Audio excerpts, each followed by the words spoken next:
चलो हर हर महादेव, जय द्वारकाधीश। આપણે જોઈ રહ્યા છીએ ધંધો જોઈ શકો છો, આપણો માલ છે, આપણે જઈએ છીએ માર્કેટ। સારું ચાલો મળીએ આગળ માર્કેટમાં। વરસાદ જેવું વાતાવરણ છે, જવાનું મન છે નહીં પણ જઈએ, કેવું કરે જોઈએ। સારું ચાલો જઈએ માર્કેટ।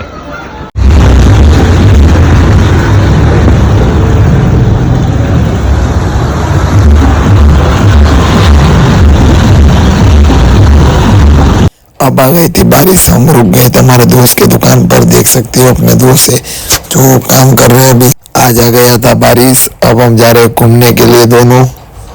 तो चलो मिलते हैं आगे, घूमते हैं कहीं पर बारिश में। अब हम जा रहे हैं घर। देख सकते हो हमको छोड़ने आ रहा है।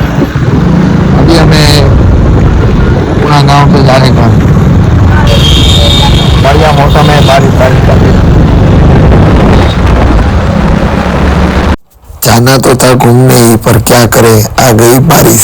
तो अब हम जाएंगे फाइनली घर पे। जो आ रहा है ये हमको छोड़ने के लिए। तो चलो मिलते हैं कल के ब्लॉग में, बाय।